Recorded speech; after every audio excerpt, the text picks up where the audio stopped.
ঘোষণা দেন।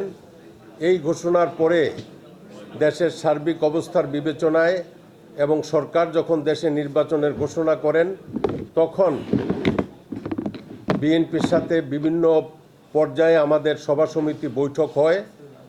আমাদের অনেক দল অনেক বড় রকমের প্রত্যাশা করতে পারে যে অমুক দল থেকে এতজন প্রার্থী হবে বা অতজন প্রার্থী হবে। তো এই জায়গাতে স্কাইপি মিটিংয়ে জনাব তারেক রহমান সাহেবের সাথে আমার আলোচনায় আমি ওনাকে বলেছিলাম যে বিভিন্ন জায়গাতে বাংলাদেশ জাতীয়তাবাদী দলের প্রার্থী আছে এবং যুগপৎ আন্দোলনের সাথীদেরও বিভিন্ন জায়গাতে প্রার্থী আছে। যোগ্যতার মাপকাঠিতে যিনি যোগ্য হিসাবে বিবেচিত হবেন তাকেই আপনাদের সমর্থন নিয়ে নির্বাচন করার জন্য সুযোগ দিবেন এবং আমি বিশ্বাস করি সেটাই তিনি করেছেন। এবং আমাদের দল থেকে প্রথমে কয়েকটি জায়গা খালি রাখা হয়েছিল, তার পরবর্তী সময়ে আমরা যারা নির্বাচনে প্রতিদ্বন্দ্বিতা করে বিজয়ী হওয়ার সম্ভাবনা আছে এরকম কয়েকজনকেই তারা ছাড় দেওয়ার ব্যাপারে ইতিমধ্যে সিদ্ধান্ত গ্রহণ করেছে। তো আমার যিনি সভাপতি কর্নেল অলি আহমেদ বীর বিক্রম, তার সাথে আমার আলোচনার পরে তিনি বলেন যে না, আমরা এত কম সংখ্যক ছাড় দেওয়া জায়গাতে তাদের সাথে একসাথে বসে আমরা নির্বাচনে প্রতিদ্বন্দ্বিতা করব না, একসাথে থেকে নির্বাচনে প্রতিদ্বন্দ্বিতা করব না।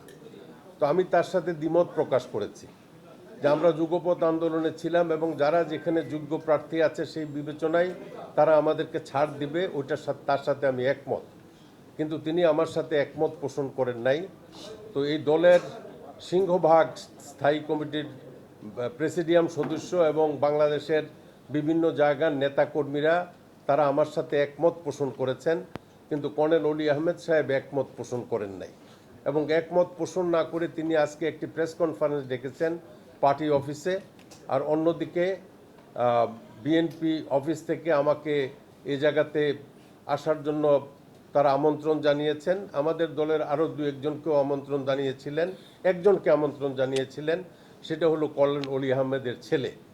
তো কর্নেল অলি আহমেদের ছেলে আমার সাথে আসে নাই। তো আমি আশা করি যে ওনার হয়তো শুভবুদ্ধির উদয় হবে। যদিও উনি আজকে প্রেস কনফারেন্স ডেকে বলছেন যে তিনি বিএনপির সাথে সমঝোতার ভিত্তিতে কোনো নির্বাচনে যাবেন না, তবে তিনি নির্বাচনে আসুক আর না আসুক আমি বিএনপির সাথে সমঝোতার ভিত্তিতে নির্বাচনে প্রতিশ্রুতিবদ্ধ এবং আমি বিএনপির নেতৃত্বাধীন যে আমাদের সমঝোতা হয়েছে সেই সমঝোতার সাথে আমি একমত এবং আমি বিএনপির সাথে মিলেই আমার 255 কুমিল্লা 7 নির্বাচনী এলাকা থেকে নির্বাচনে প্রতিদ্বন্দ্বিতা করব। হ্যাঁ, তারপরে এখন যেহেতু কর্নেল অলি আহমেদ দলের সভাপতি, তিনি একটু ভিন্ন মত পোষণ করেছেন। তো আমি ব্যক্তিগতভাবে এই বিএনপির প্রতিষ্ঠা লগ্ন থেকে বিএনপির সাথেই ছিলাম। তো আমি বিএনপিতে যোগদান করে বিএনপির প্রতিনিধি হিসাবে নির্বাচনে প্রতিদ্বন্দ্বিতা করব এবং আমার সাথে এটা গত রাতের সিদ্ধান্ত। তো আমার সাথে বাংলাদেশ জাতীয়তাবাদী দলে আমাদের প্রেসিডিয়ামের অনেকে, তারপরে নির্বাহী কমিটির অনেকেই ইতিমধ্যে যোগাযোগ করেছেন। তারাও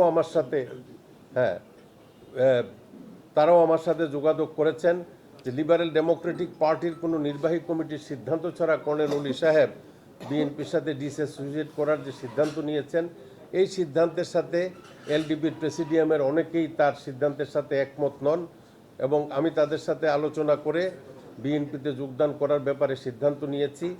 এবং আজ থেকেই সারা বাংলাদেশের বিভিন্ন জায়গায় যারা এলডিপির কমিটিতে আছেন, নির্বাহী কমিটি প্রেসিডিয়াম, তারাও বিএনপিতে যোগদান করে আগামী নির্বাচনে বিএনপির প্রার্থীদের পক্ষে বিভিন্ন জায়গাতে কার্যক্রম চালিয়ে যাবেন।